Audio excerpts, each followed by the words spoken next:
Selamünaleyküm değerli Rehber TV izleyicileri.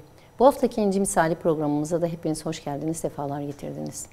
Bu hafta da yine çok değerli bir konuğumuzu stüdyoda ağırlıyoruz. Değerli Sabiha Ateş Alpat hanımefendi. Kendisinin mücadelelerle yoğrulmuş mükemmel bir hayatı var. Biz de kendisinden rica ettik ve kendisi de bizi kırmayarak geldiler, bize hayatını paylaşacaklar inşallah. Evet, bizimle birlikte inşallah sizler de faydalanırsınız değerli izleyicilerimiz. Konumuza dönüyorum. Sevgili Sabiha Hocam, çok değerli Sabiha Hocam, hoş geldiniz.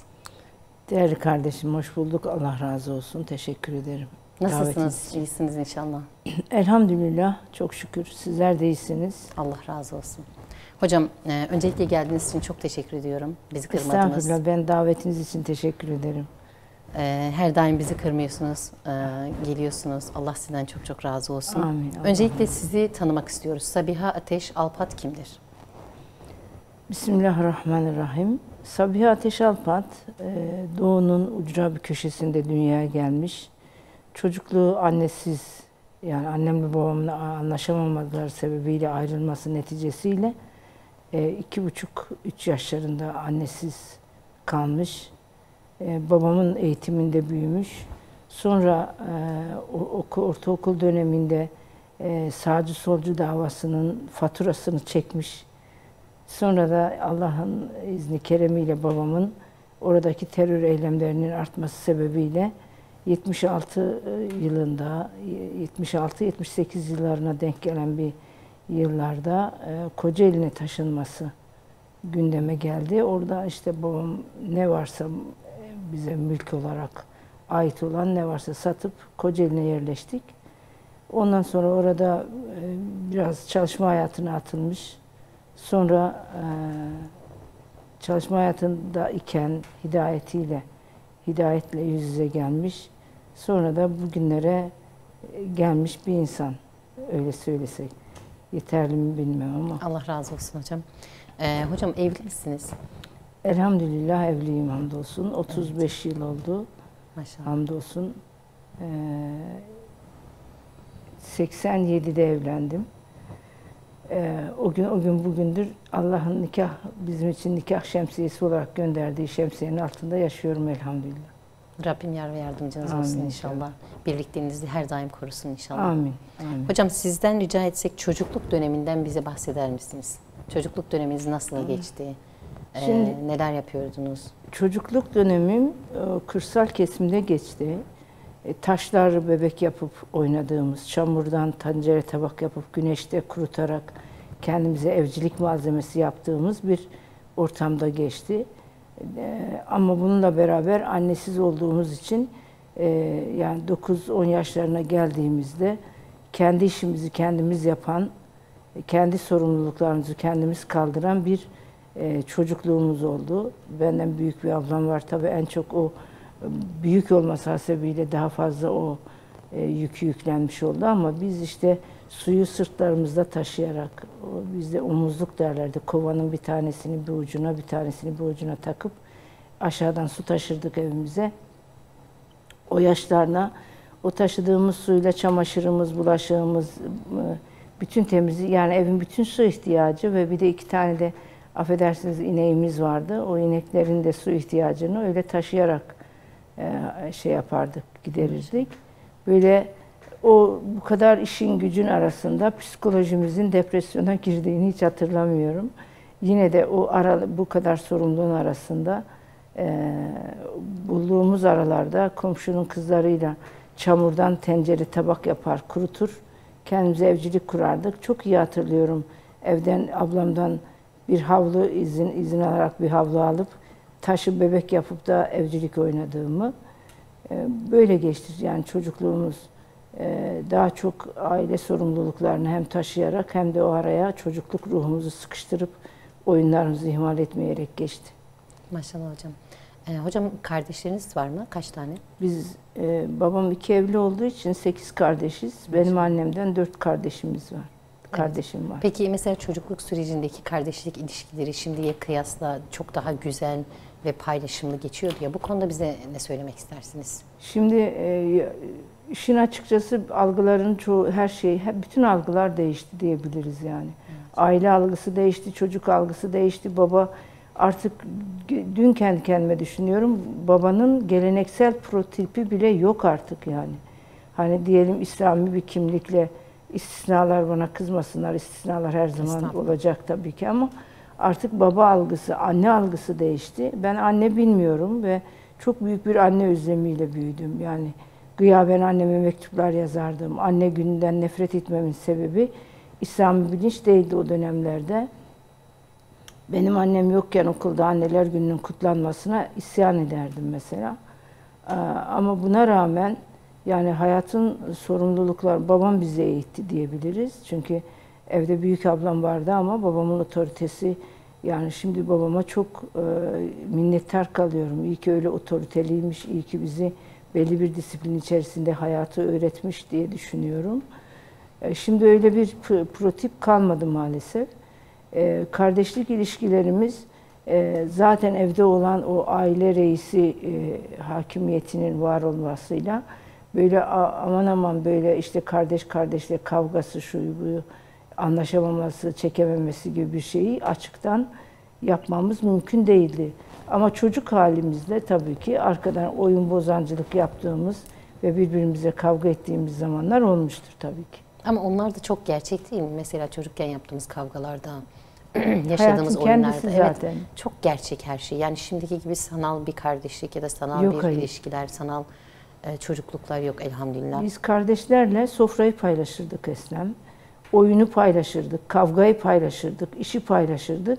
Bak, yani şimdi bakıyorum mesela şu anda bile ilişkilerimize baktığımda hiçbir mesela annesiz büyümüş bir çocukluğun gösterdiği bir boşluk yok. Yine birçok kardeşten diyalogumuzun daha kuvvetli olduğunu, daha birbirimizin derdiyle yandığımızı görebiliyorum yani. Peki ama hocam, biz her şeyi paylaşıyorduk dediğim gibi. Zoru da paylaşıyorduk, kolay da paylaşıyorduk. Çok her şeyi paylaşarak büyüdük yani. belki de bundan ötürü ilişkiler çok sağlam oluyor değil mi? Büyüyünce kopmaz bir hale geliyor. Çünkü paylaşılan çok şey var. Çok anı biriktirildiği için. Kesinlikle. Bir de bencillik dediğiniz şey, hayatın zorunu birlikte paylaştığınız zaman bencillik duygusunun biraz ötelendiğini düşünüyorum. Aslında bencillik her insanın bünyesinde var. Allah imtihan gereği hem güzel duygular yapabilme kabiliyetini vermiş insana, hem işte kibirdi, hasetti, bencillikti vesaire. Bu duyguların da iç bünyemizde var. İmtihan gereğidir. Bunu Şems suresinde okuyabiliyoruz Allah-u Teala ayet-i kerimede. Hem fucuru ilham ettiğini hem takva ilham ettiğini beyan ediyor. Ama işte sizin eğer boş vaktiniz yok, hayatın kavgasını veriyorsanız o kötü tarafların ortaya çıkmasına fırsat kalmıyor diye düşünüyorum yani. Çok doğru hocam. Onun için de yani ben şöyle bir düşündüğüm zaman ne yukarı doğru baktığımda büyüklerimle ne aşağı doğru baktığımda küçüklerimde öyle işte bize iz bırakılmış bir kötü anımız yok yani. Maşallah hocam. Peki hocam, anneden bahsettiniz, anne yokluğundan bahsettiniz. Orada çektiğiniz sıkıntılardan bize bahsetmek ister misiniz? Dilerseniz. Anne gerçekten Resulullah Aleyhisselatü Vesselam buyurmuş ya, önce annen, önce annen, önce annen, sonra da baban diye bir kime iyilik yapayım diye sormuşlar sahibi hadis-i şerifte. Annesine, kime annene, kime annene, sonra da babana diye beyan etmiş. 3 kere anne hakkını daha fazla. Bir de cennetin analarının ayaklarının altında olduğunu beyan eden ayetler var, biliyor. Hadis-i şerifler var. Anneye babaya öf dememeniz gereken ayet-i kerimeyi de hatırlatarak geçmiş olayım. Annenin boşluğu bu yaşta bile doldurulmayacak bir boşluk. Evet. Doğrusu. Ama maalesef şimdi annelerin kıymeti biliniyor mu diye düşünüyorsan hayır diye düşünüyorum. Ben annesiz büyürken annemi kafamda o kadar büyütmüştüm ki yani anne çok değişik bir insan, yani insanüstü bir varlık gibi, haşa, kafamda çok büyütmüştüm. 19 yaşında annemi tanıdım. İlk karşılaşmamız 19-20 yaşlarındaydı. Birdenbire bende böyle bir yürek çöküntüsü oldu. Çünkü hayalimde anneme zulmetmişim. O kadar çok şey bekliyorum ki anneden, ama hayatın gerçeği öyle değil aslında. Annelik çok zor bir süreç diye düşünüyorum ve Yine tekrar edeyim, 60 yaşına geldim neredeyse. Daha anneliğin boşluğunu dolduracak bir nokta bulamadım yani. Hala boşluk var yani içimde. Rabbim inşallah sizi cennette annelik duygusunu tatacak hale Amin. getirsin ve onu tatmin etsin. Amin. Cennette Fatıma annemize anne demeyi nasip Amin, eylesin. amin, amin. İnşallah. Peki hocam, dilerseniz gençlik evrelerine geçelim mi? Gençlik evreleri ve hidayetle tanışma süreciniz, bize bunlardan böyle biraz bahsetseniz. Yani 19-20 yaşlarına kadar cahili bir hayatımız oldu. O dönemde halı firmasında bir ustabaşı olarak çalışmam olmuş oldu. O dönemde bir 18 yaşında bir genç kız vefat etti. İlk kafama yani açılan pencere oydu yani. Kız genç öldü, ay gençler de ölüyor. Aslında hep görüyorduk ya trafik kazasında ya da benim bir tane gelin ablam, bir tane yeni evli abim vefat etmişti. Biliyorduk aslında yani gençler ölüyor ama hani bir fehmetme denilen bir şey var ya.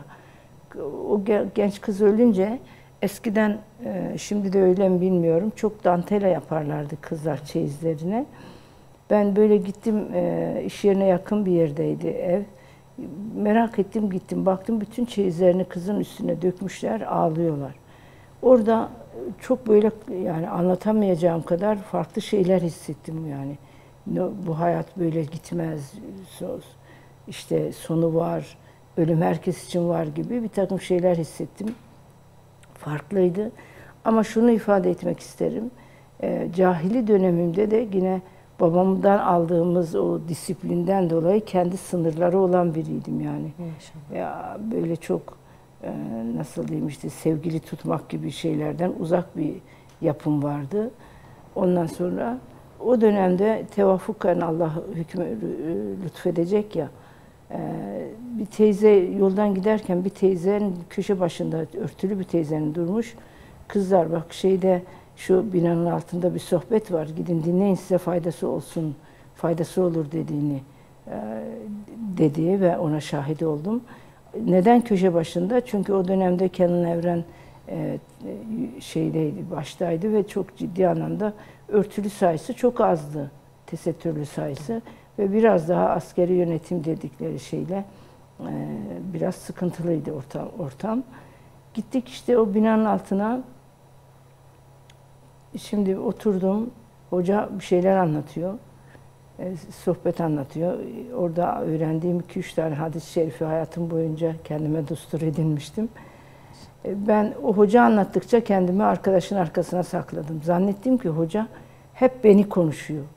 Yani işte namazsızlıktan bahsediyor, bana diyor, örtüsüzlükten bahsediyor, bana diyor zannettim. Sonra hoca böyle zannediyorum ya. Hoca o arada dedi ki bakın beni konuşturan Allah'tır. Şimdi siz zannedeceksiniz ki hoca beni hedef aldı bana konuşuyor. Aha dedim yani bu hoca yine bana söyledi ben çünkü böyle düşünüyorum falan. Sonra işte orada tesettür kararıyla örnekler vermişti tesettürsüzlüğe. Tesettür kararıyla çıktım oradan.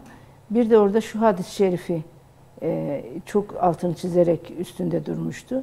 Kim cihad etmeden, mücadele etmeden, cihad etmeyi gönlünden geçirmeden ölürse münafık üzere ölür, münafıklık üzere ölür diye bir hadis-i şerif Buhari Müslim kaynaklı. Maşallah. Ben şimdi oradan çıktım, eyvah dedim ben hiçbir şey yapmadım Allah için.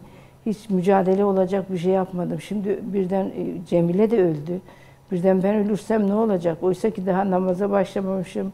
Tesettür kararıyla çıktım ama henüz tesettürü almadım. Yeni çıktım oradan. Kalkıp orada halamın gelini vardı, akrabamız. Ona gidip şöyle bir dedim ki, bak evde Kur'an öyle okutmak çok sevapmış, eve bereket yağıyormuş. Sen komşularını topla, ben sana hoca ayarlayayım, gelsin bir Kur'an okusun, eve bereket gelsin gibi söyledim. O da kabul etmişti. Gittim işte o hocanın yanına, dedim ki bir hoca verin gelip orada bir şeyler anlatsın dedim. Hocayı ayarlayıp götürdüm. Çocuk işte genç, cehalet başka bir şey. Orada o sohbeti yaptırdım. Orada da yine tesettüre değinildi falan. Sohbeti yaptırdım. Şimdi hocayı yerine götürüyorum ya. Öyle içim rahat. Diyorum ki tamam ben bir şey yaptım artık ölürsem münafık ölmeyeceğim diye. Odur budur sahada kendim tutunmaya çalıştığım bir hayatım söz konusu oldu. Beni işte bu mücadelenin içine iten o hadis-i şerifti. Öyle başladı. Sonra tesettür sipariş verdik. Her yerde bulmak mümkün değil. Çok işte el altından sipariş veriyorsunuz. Kocaman bir pardösü diktirdim kendime. Büyük bir başörtü almıştım önceden. Bir de yani gayet, şimdi bakıyorum fıkıh ölçülerini, gayet aşan da bir şeydi yani. Maşallah. Ama işte benim hidayetime vesile olan hocanın sadece çarşaf demesi yüzünden gittim, hocam olmuş mu dedim. 55 kiloluk bir bedenim var. Bu bütün kumaşın enlerini çıkarttırmadan yaptırdığım bir pardösü. Dedi bana. Demek ki bu olmamış dedim. Hocam siz bana bir çarşaf getirin, o zaman ücretini öderim. Ama tabii ki o pardösüyü giydiğimde bir şey diyemeyen ailem veya çevresi, o çarşafı giydikten sonra bayağı bir sıkıntı oluşturdular bize. Öylelikle tesettüre girmiş oldum. Kendi babanızın ailesi mi size sıkıntılar çıkardı başta? Yani kendi ailemde, çünkü yani bu bir şöyle değil, örfen karşı çıkıyorlardı. Hani illa modern bir ailenin çocuğu değilim ama Kenan Evren başta tesettürlüler çok yok denecek kadar toplumda azlar. Niye pardösüyü çıkardın da çarşaf giydin? Neden onu giymiyorsun? Biz gibi örfü bir baskı oluştu, evet. Evet. Yani o zamanların tabii irtica durumları olduğu için hani bir çarşafa karşı belli başlı büyük bir algı vardı. Bundan sebep aileniz aslında endişelendiği için. Yani işte kimlere katılacak? Örgütlere mi katılır? İşte endişeleri hep bu yöndeydi. Yani böyle namaz kılmama kızağın işte böyle bir yapıları yoktu da, dediğim gibi geleneksel bir Müslümanlık aile tipi olduğu için o biraz benimkisi aşırı kaçmış oldu. Tabii biz de o heyecanla, yani çok nasıl diyeyim, o heyecanı farklı yansıttık etrafa. Özellikle mesela aile büyüklerinden bir tanesi şöyle dediğini duymuştum: ya bu çocuğun kafa başına bir hal gelecek, biz bunu nasıl önleyeceğiz gibi düşünmüştü, söylüyordu. Ama mesela bir insanın o kadar Allah'a olan duyduğu büyük aşkla, belki çarşaf, belki tesettüre verdiği gönülle bunlara atıldığı zaman insanlar açısından nasıl, ya mesela delirmiş gözüyle bakılıyor, ya bir irticai durum içerisinde olduğu, ya bir örgüte mensup olduğu, hemen bir şeyler altından çıkarılabiliyordu. Yani bir dönem gerçekten bunlar çok, yoksa insan Allah'ını sevdiği için, ayet-i kerimeyle tesettüre bürünmesi gerektiği için tesettüre bürünebilir aslında. Ama demek ki o kadar karmaşık bir halet içerisindeymiş ki ülkemiz. Bunlar da belki aileniz içerisinde endişeye sebebiyet Şimdi vermiş. neden olmasın ki Eslem, yani ben makuldur demiyorum, doğrudur demiyorum. 18 sene kadar burada Allah uludur, Tanrı uludur, Tanrı uludur diye bağırılmış. Arapça her türlü eğitimin altı yasaklanmış, ortadan kaldırılmış. Ve rejimin kendi istediği din algısı okullara konulmuş. İnsanlar bunlar irtica deyince ne dediklerini, şeriat deyince bir dönem kahrolsun şeriat diye bağıran ve kendini Müslüman zanneden topluluklar bile oldu bu ülkede. Bu cehaletin verdiği bir şey. Yani bu insanlar gerçekten kınamakta, ben kendi adıma söylüyorum, kınamaktan daha çok acınacak bir durum. Çünkü gerçekten yaşanılan, bizim dedelerimizin yaşadığı süreç çok kolay bir süreç değil. Ama şimdi de bakıyorsunuz daha zor bir süreç var. Çünkü yani önünü açtıkça asimilasyon tavan yapmış durumda şu anda. Yani o zamanlar biz zorla tesettür giyiyorduk. Şimdi zorla değil, ne yaparsan yok, hangi ödülü alırsan al, tesettür giymeyen kızlar var. Biz ailemizin zoruna rağmen giyiyorduk. Tesettürümü soba borularında sakladığımı hatırlıyorum yani. Evet. Görüp yırtmasınlar diye. Maşallah. Gerçekten Allah-u Teala mükafatınızı öbür dünyada kat kat versin inşallah. Şu an tabii baktığımız zaman örtülü bile denmeyecek şekilde örtülüler tabii var. Maalesef o da ayrı bir kanayan yaramız.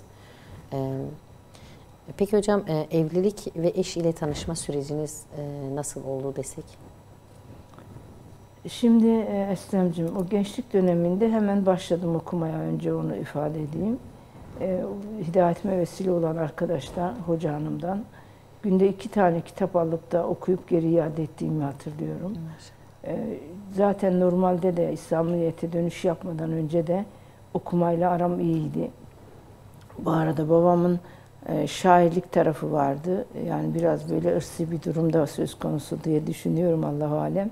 Yani yazarlığınız o süreçte başlamış bulunuyor. Yazarlığım hayır, evlilikten sonra başladı. Çok kitap okudum. Roman olsun, fikir kitabı olsun ya da işte öyküler falan çok bayağı okudum. O okuduğum süreçte tabii ki o kitapların bana çok faydası olmadı diyemem, faydası oldu ama ne zaman ki Seyyid Kutub'un kitaplarıyla tanıştım, ben yeniden iman ettim. Ne zaman ki Mevdudi'nin kitaplarıyla tanıştım, o zaman yeniden iman ettim. Çünkü en başta olması gerekeni atlamıştık. En baştaki olması gereken La ilahe illallah sözünün anlamıdır. Onu atlayarak işte ahlak öğrendik, onu atlayarak örtü öğrendik falan. Allah rahmet etti de tutunduk yani. Yoksa insanın önce iman etmesi gerekiyor ama Allah'ın ilahlığını iyi bilip kavrayıp ona göre hareket etmesi gerekiyor. Onları okuduktan sonra yeniden iman ettiğimi düşünüyorum. Arada 3 sene 4 sene var. Maşallah. Dolayısıyla o dönemde hep okumaya başladık. Namazımızı artık elhamdülillah gece namazlarla filan. Hocadan ne duyuyorsak gelip onu yapıyorduk.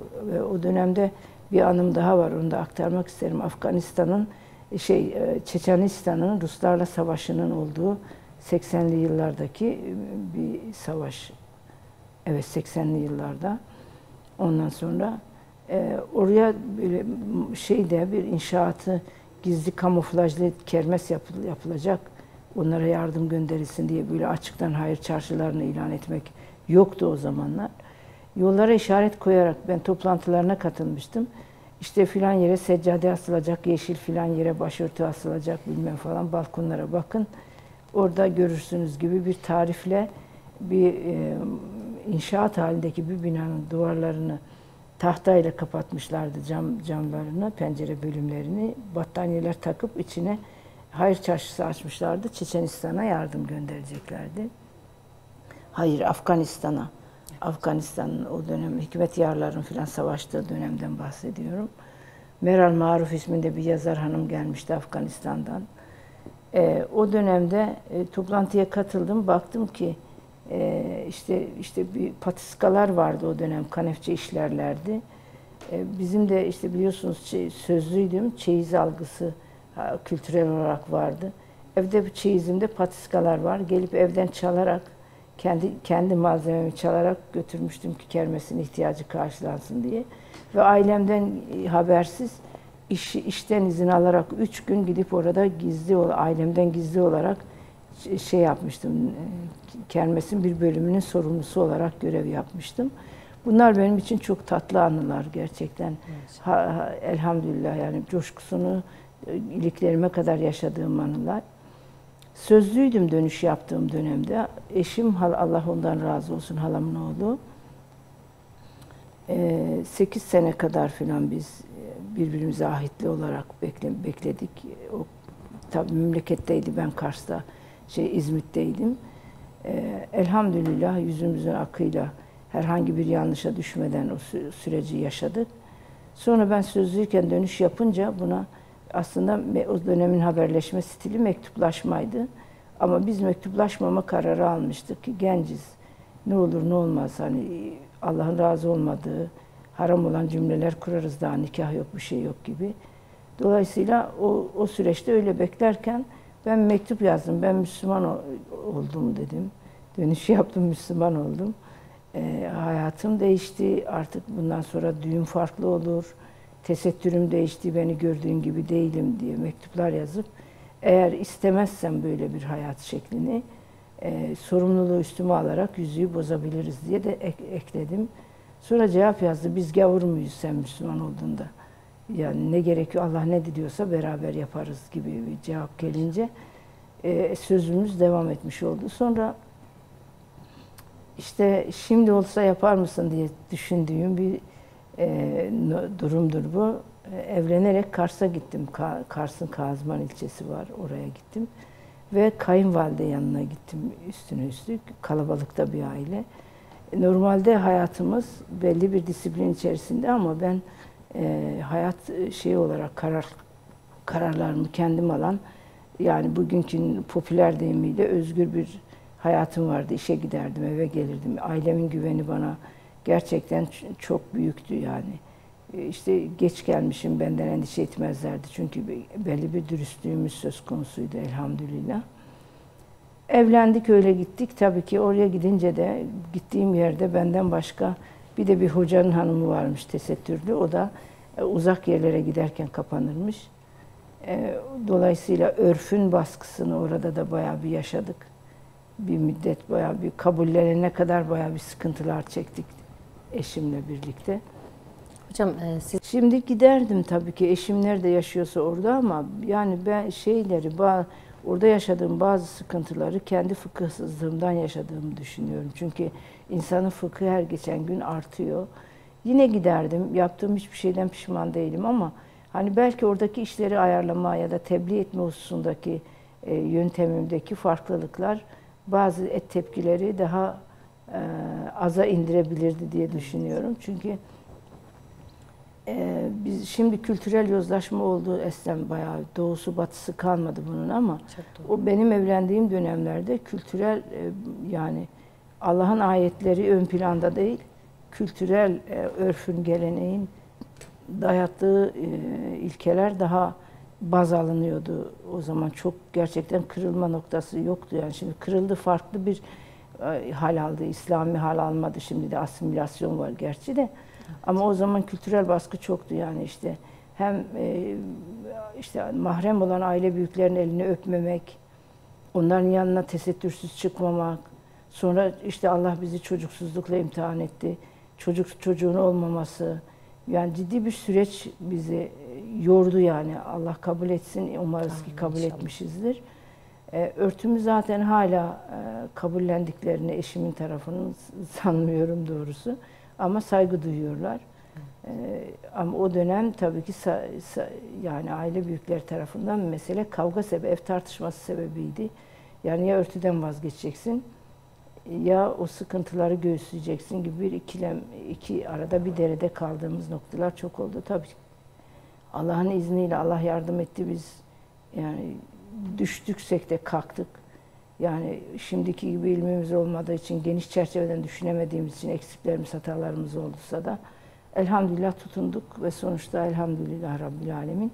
Şimdi bazen kayınvalidem Rehber TV izlerken bir gün mesela beni görmüş konuşma programlardan birine. Komşularını hemen çağırttırmış. Bakın bu benim gelinim gibi bir ifade kullanmış. Kabullendiler artık ama biraz zor oldu. Yani belki zamanında hani sizden utanmışlardır veya tesettürünüzden rahatsız olmuşlardır ama şimdi sizi görünce gurur duyuyorlar. Evet, şimdi kesinlikle gurur duyuyorlar. Benim gelinim koca deyip duruyor mesela. Ne kadar güzel. Ama o dönem yani kınayarak, suçlayarak söylemiyorum. Algılar o kadar yaygın değil. Bu kadar gerçekten bir çarşıya çıktığınızda en az 10 tane 50 tane yozlaşmışları kastetmiyorum. Tesettürü görebiliyorsunuz. O zaman mümkün değil. Bir saat çarşıda dolaşın. Bir taneye raslardınız, rastlamazdınız yani. Evet. Bazen mesela memlekete giderken bazı şeyler yaşarız. İnsanlar şunu dediğini duyarım yani. Neden hani insanlar dedikodu ediyor ya da fitne fesat oluşturacak şeyler yapıyor ya da affedersiniz argo konuşuyor gibi. Şöyle bir ölçüp tarttım, sonra düşündüm, dedim ki ne bekliyoruz ki?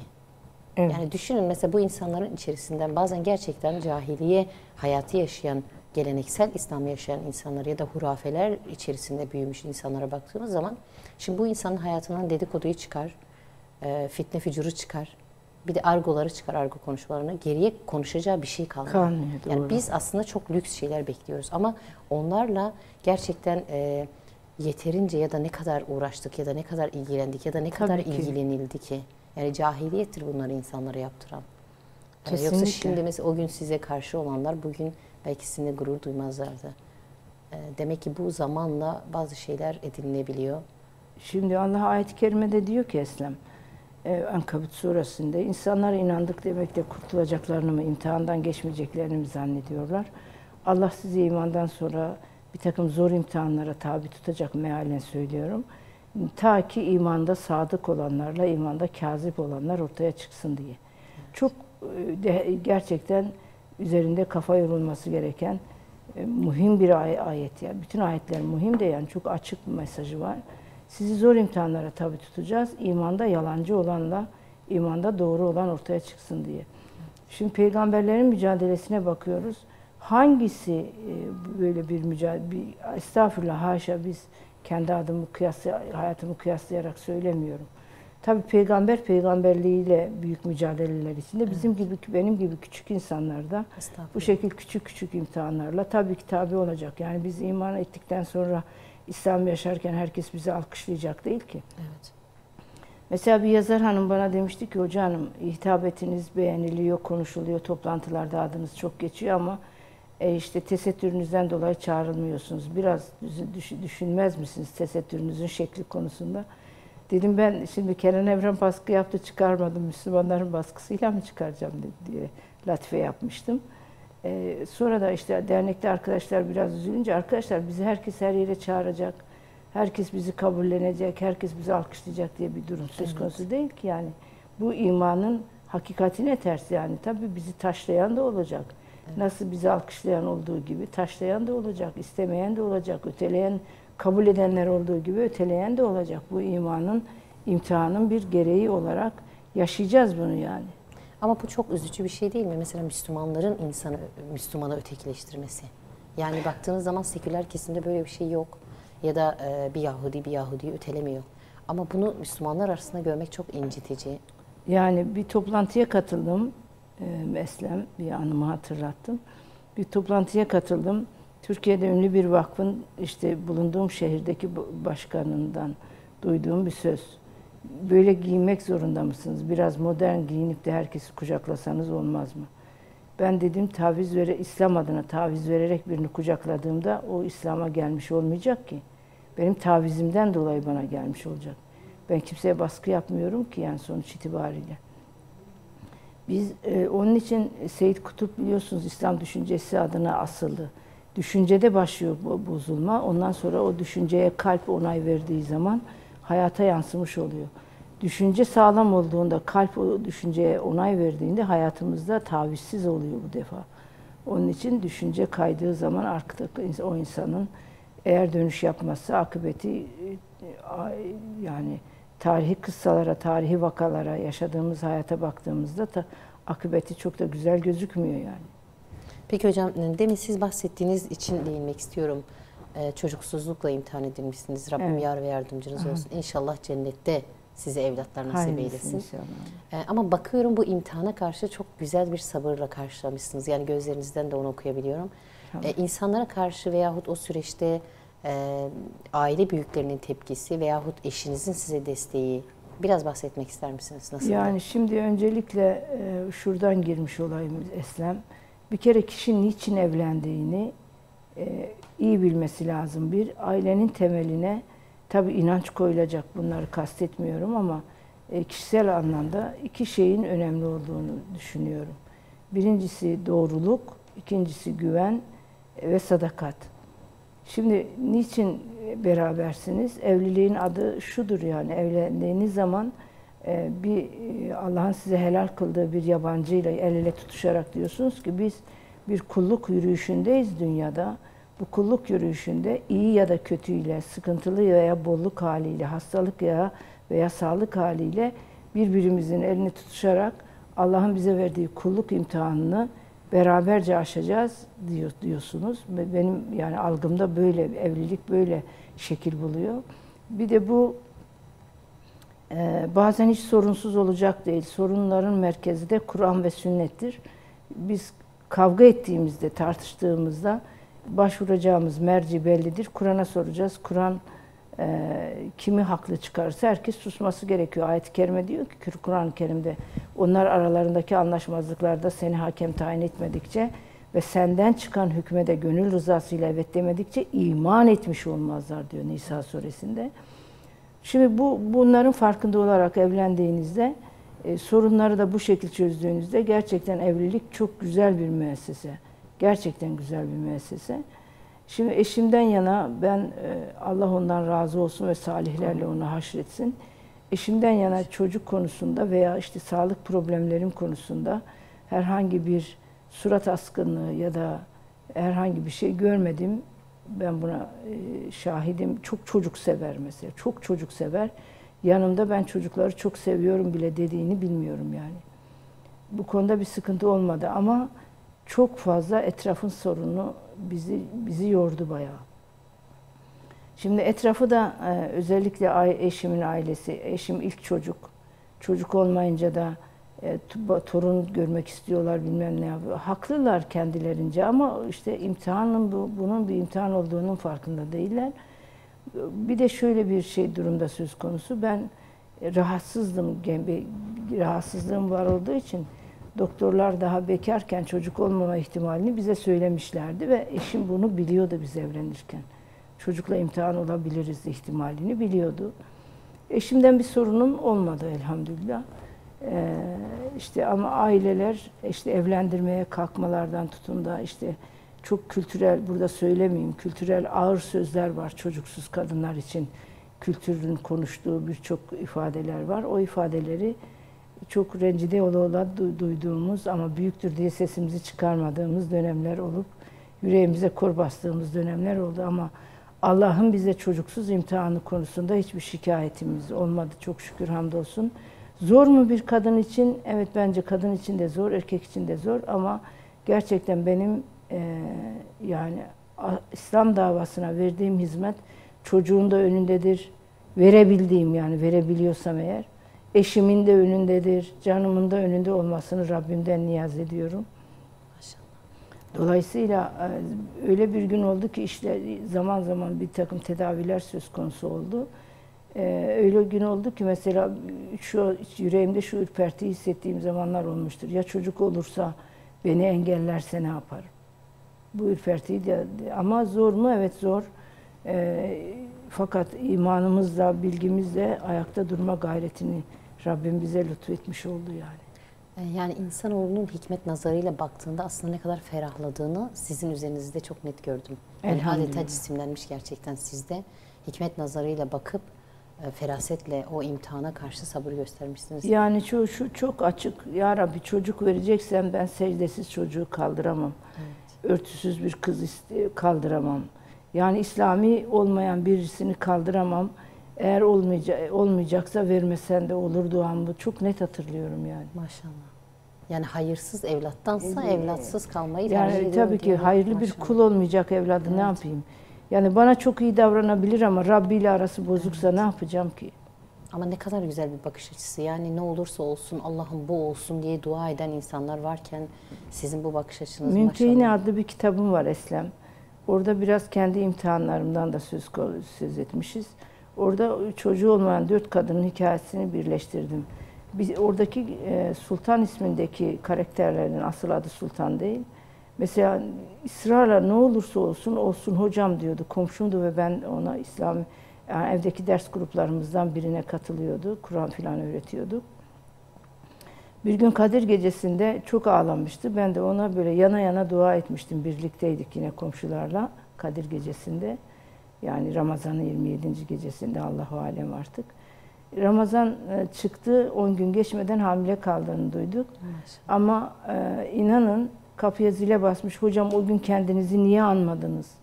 Ben hamileyim diye bana haber verdiğinde kızım Allah, melekler zaten sana dua ettiğimde sana da versin diyorlardı. Evet. Allah dilerse verirdi falan diye söylemiştim.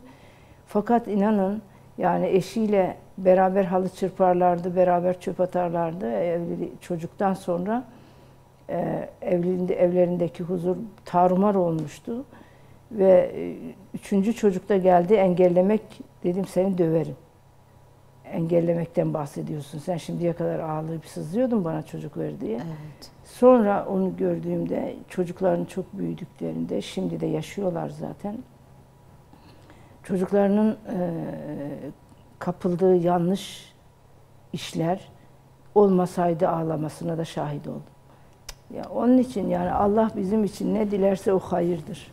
Bizim buna imanımız teslim olmayı göstermesi lazım. Zor olabilir, evet zor yani yapacak bir şey yok. Zor yani cennet ucuz değil ki yani. Evet. Peygamberlerin hayatlarını incelediğiniz zaman ya bizim çektiğimiz zorluklarla onların çektiği zorlukları kıyas yapabiliyor muyuz ki yani? Onun için geleneğin baskısı oldukça beni hırpaladı yani doğrusu. Hani eşim hiç duygusunu bu konuda paylaşmadı benimle. Hep boş ver, ne söylerse söylesinler kelimesini kullanırdı. Ama ben çok hırpalandım. Hem annem yoktu, hem işte anne olamadım diyeyim, Allah'ın lütfu. Hem de kayınvalidem de öz annemiz değil. Dolayısıyla böyle öz anlamda bir anne şeyinden, duygusundan hep Allah-u Teala bizi imtihan etti. Hamdolsun ona. Allah-u Teala sizi çok büyük imtihanlarla imtihan etmiş. Gerçekten sizin sabrınız da maşallah takdire şayan. Rabbim yar ve yardımcınız olsun. Umarım göründüğümüz gibiyizdir Allah'ın Mükafatını. izniyle. Hocam insanların kalbi bir nevi ayna misalidir ya. Aslında yansıyor gerçekten. Hani insanın gözlerinden de yansıyor bu. Gerçekten hayatınız çok yani aslında hayatınızda size verilmiş imtihanlara karşı sabretmeniz ya da çok olgunlukla karşılaşmanız, bir de farklı bir perspektiften bakmanız çok etkileyici. Yani beni açıkçası en çok etkileyen bu oldu. Yani o kadar bakış açısı Allah'ın lütfuydu diyorsunuz. Yani çocuksuzluk olabilir ama Allah'ın belki de lütfuydu. Çünkü belki hayırsız bir evlat gelecek Tabii, ya da tabii. İslam konusunda o kadar mücadele ruhum belki kaybolacak diye korkunuzdan bu lütuf olarak görüyorsunuz. Bu çok güzel bir şey. Çünkü aslında bir kadının sadece annelikle var olmadığı gerçeğini de gösteriyorsunuz. Bu. Bir kadın aynı zamanda bir insan, bir kuldur değil mi? Kesinlikle. Bir de yani doğurmakla da anne olunmuyor Evet. ki kızım. Yani bu anne olmak, benim okuduklarımdan çıkarımlarımı söylüyorum. Doğurmakla olmuyor. Tabii doğurup ana olanlar var. Allah onların ellerinden öpüyoruz. Fakat Evet. doğurduğu halde çocuğunu kul yetiştiremeyen ya da doğurduğu halde gerçekten gerektiği gibi sahip çıkamayanlar da yok değil, biliyorsunuz. Zaten şu an özellikle günümüzde hepimiz öyleyiz hatta diyebiliriz. Yani sahip çıkamıyoruz çünkü internet çağı, teknoloji çağı. Yetişemedik gençlere. Yetişilmiyor çünkü teknoloji bizden önce bulduğu bütün boşlukları doldurmakta. Peki hocam. Ben çocuksuzluk acısının mesela eroine bulaşmış bir annenin acısından daha hafif olduğunu düşünüyorum. Evet. Çünkü belki o gün gelir keşke de olmasaydı diyebiliyor. Evet. Diyebilecek hale gelebiliyor. Peki hocam bu konuyu çok teşekkür ederim bizimle paylaştığınız için. Sizin için önemli bir konuydu ama bizimle paylaştığınız, Allah razı olsun. Derneğinizi nasıl kurdunuz diye sorsak. Çünkü bu da gerçekten başlı başına bir başarı öyküsü.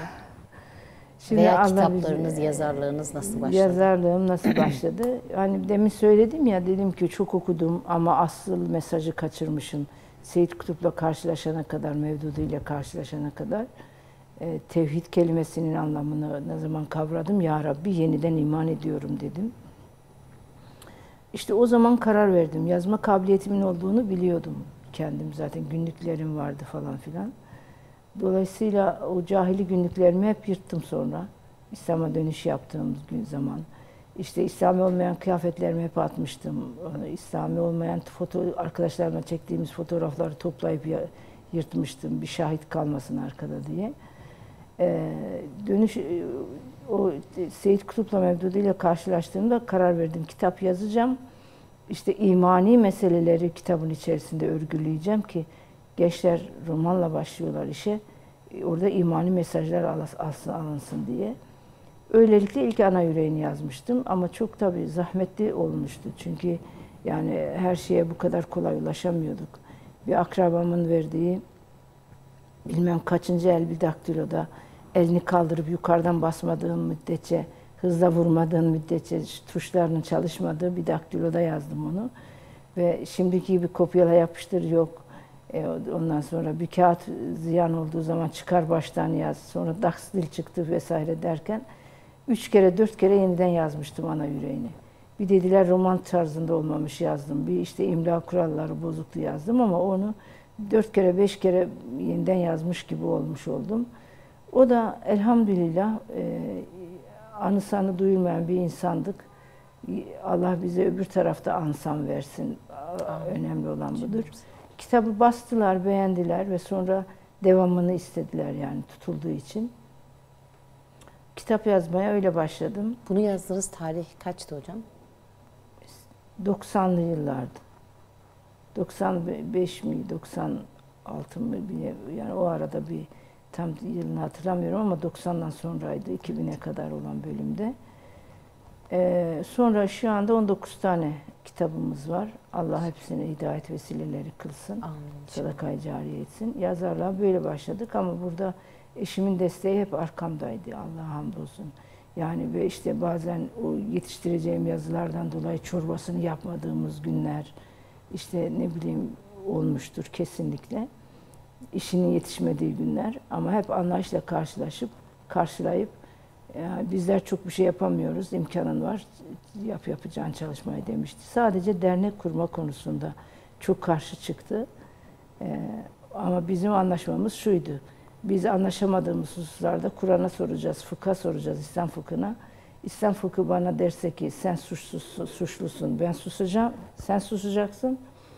Sen suçluysan, ben haklıysam sen susacaksın, sen haklıysan ben susacağım. Evet. Bu anlaşmamız vardı. Derneği kuramazsın dedi. Çünkü ev derslerimiz çoktu. Kitap yazıyorduk bir taraftan. Hangi ara bunu yapacaksın diyerek. Bir de daha resmi işleri olduğu için zannediyorum işte artık gerekçelerini de bilemiyorum. Karşı çıktı. Ben de onu seni hakeme davet ediyorum dedim. Tabii haliyle Müslüman olduğumuz için gidip bir alimle fikrini sormuştuk ne yapalım diye. Alim de demişti ki Sabiha Hanım olduğu için kurabilir. Her hanıma diyemeyiz bunu ama Sabiha Hanım kurabilir. Evet. Sen haksızsın, kurabilir diye söyleyince o da madem İslam sana bu hakkı veriyor önüne geçmemişti. Hatta bir şey demeyeceğini umut ettiğim bir anısını anlatmış olayım. Derneğin yerini kurduk. Derneğin yerini badana yaptıracağız. Ben evdeyim. Arkadaşlar aradılar. Dediler ki hocam badanacı bulacağız. Ne yapalım? Ben de eşimin yanında özellikle diyor cevap vererek diyorum ki bakın biz bayanız. İşte yabancı erkek gelirse orada kimse kalmasın. Şöyle yapın, böyle yapın. Sakın orada kimse kalmasın. Eşlerinizden biri mi gelir artık buna bir yol bulalım falan diye konuşurken eşim oradan tamam söyle kimseyi tutmasınlar ben gider boyarım demişti. Ama derneği kurarken hiçbir işine el atmayacağım haberin olsun diyerek bana izin vermişti yani izin vermek zorunda kalmıştı. Şimdi derneğimizin bir erkek üyesi var o da o. Bir tane de abim var işte o erkek üyemiz olarak bunu dış işlerimizi yapıyorlar. Hamdolsun derneği öyle kurduk. Neden kurduk derneği de? Gençlerle eğitim yapıyorduk evlerimizde yatılı falan vesaire. Bir salon programı yapma ihtiyacımı duyduk Peygamberimizle alakalı. Gençleri sosyal hayata da hazırlamış olalım diye. O zaman hangi vakfa, hangi derneğe başvurduysak ki sizin adınıza tutabilir miyiz? Haklı olarak yani. O zaman anlam verememiştik ama haklı olarak olmaz demişlerdi. Ben de dedim ben dernek kuracağım. Bizim sosyal hayatımızın ayağı olsun diye. Böyle kurduk derneği. İşte 2006'da kurduk. Hala elhamdülillah hayatta devam ediyor. Ama o dönemde inanın Müslümanlardan duyduğum lafları buradan belki doğuya köprü olacak kadardı. Yani ne müşrikliğimiz kaldı dernek kurduk diye, ne işte hadsizliğimiz kaldı, ne feministliğimiz kaldı. Oysa ki biz fetva alarak kurmuştuk derneği. Maalesef Müslümanların da böyle iş yapmayan Müslümanlar özellikle eleştirmeyi çok seviyoruz maalesef. Bayağı bir bizi Müslümanlar tarafından yani önce gelenek bizi hırpaladı. Sonra Müslümanlar tarafından bayağı bir eleştiri oklarına tayin olduk. Hatta bir yazı yazıp göndermiştim. Demiştim kimse merak etmesin. Biz halifelik kurmuş değiliz. Biz de ulul emir değiliz. Bir hanımız. Biz hanım olarak dernekte bir şeyler ders yapacağız, sohbet yapacağız vesaire. Evet. Dernek sürecimizde böyle oldu elhamdülillah. Hatta küçümseyen bir ifadeler göndermişlerdi. Ya canları sıkılmış kurmuşlar. Çoluk çocukları da yok zaten. Yarın öbür gün dedikodu kazanına döner kapatırlar gibi bir söylem de kulağımıza gelmişti. Ama bir insan neyi, niçin yaptığının cevabını Kur'an ve sünnetten buluyorsa gerisi önemli değil. Maşallah. Hocam dikkat ettim hiç insanların söylediklerine kulak asmamışsınız. Yani sizin düstur edindiğiniz yol İslam kaynaklı olduğu için veyahut Allah'a olan aşkınız yüksek bir derecede olduğu için ve maşallah Allah eşinizden de razı olsun. Yani bu kadar desteğinizin ve yanınızda olması çok güzel bir şey. Güzel bir şey Eslem de. Peki mecbur değil miyiz? Evet. Kadın erkek herkes bu dünyada Allah bize demedi mi fitne kalkıp din Allah'ın oluncaya kadar mücadele. Bizim yaptığımız mücadele nedir ki? Sahabe gibi biz kalkmışız karnımıza taş bağlamış çöller, kızgın çöllerde Hendek mi kazmışız? Tebük gibi yollara mı düşmüşüz? Yer müke mi çıkmışız? Ne yapmışız biz yani? Evet. Bu şimdi Allah razı olsun eşimden. Tamam bunun hakkını teslim etmek lazım ama zaten bir Müslüman erkek hayra engel olabilir mi? Hakkı var mı? Ya bir Müslüman kadın erkeğim çok çalışmaya gidiyor diye şikayet etme hakkı var mı? Hatta ünlü erkek yazarlardan bir tanesinin hanımı beni aradı. Dedi ki yani eşim bize hiç vakit ayırmıyor. Sizi dinleyeceğini düşünüyorum. Söyler misiniz? İşte her gün ders, her gün ders, her gün ders. Her gün kahveye mi gidiyor demiştim. Biz bu dünyaya evcilik oynamaya mı geldik? Sen ona destek olman gerekiyor. Boşlukları senin doldurman gerekiyor. Kadın olsun, erkek olsun. İslam'ın davasını yükseltmek gibi bir ana vazifemiz yok mu bizim? Bunu nefsimiz çok istediği için değil. Allah diyor ki Kur'an-ı Kerim'de sizin nefsiniz istemese bile Allah size savaşı farz kıldı. Bazen nefsiniz tembellik gösterebilir, yorulabilir. Güçlü duruyorsunuz diyorsunuz ama ağladığımız, duygusallaştığımız çok günler olmuş. Çaresiz hissettiğimiz, sonra kendine gel Allah var dediğimiz, yıkılmaya, Allah muhafaza yıkılmamak için direndiğimiz, bunlar insan olmamız hasebiyle başımızdan geçmiş şeyler ama sonuç itibariyle Allah bu vazifeyi bize kadın erkek yüklemedi mi? Evet. Dolayısıyla yani ne benim yaptıklarım bir lütuftur, ne benim iyiliğimdendir, ne eşimin izni. Allah'ın emrettiği hususlarda kulun izninin ne anlamı var? Yani bu noktada mesela bir gün şu İsrail biliyorsunuz Filistin'e durmadan bomba atıyor. Evet. İHA da bir kampanya başlatmıştı geçmiş dönemlerde, bayağı seneler oldu. Biz de dernek olarak bir tır da biz kaldıralım Kocaeli'den diye düşünmüştük. İşte paketler yaparken 3 gün, 4 gün, 5 gün, bir hafta o tırın malzemeleri hep elimizden geçti arkadaşlarla birlikte. Eşim geldi dedi ki, ya bu nedir dedi, bir haftadır hiç evde bir çorba pişmedi dedi yani. Sen bu kadarını Allah sizden istiyor mu? Nedir bu? Ben de dedim ki Müslümanların bu başına bomba yağarken evde çorba pişmesinden mi bahsediyorsun sen? Yani şimdi bizim birinci işimiz nedir? İslam davası değil mi? Ama bununla birlikte kadın erkek herkesin üzerine belli sınırlarla vazifeyi Allah vermemiş mi? Bu çok zevkli de gelmeyebilir bazen, yorucu gelebilir, bıkkınlık verebilir ama biz direnmek zorundayız. Yoksa nasıl selametle ölüme kendimizi teslim edeceğiz? Çok doğru hocam. Hocam kısa bir süremiz kaldı. Size son olarak şöyle söylemek istiyorum. Daha doğrusu böyle de bir hanımefendinin bahsettiği gibi. Şimdi mesela bazen şunu yapıyorlar. O kadar çok dışarıya yöneliyorlar ki kendi çocuklarını ihmal ediyorlar.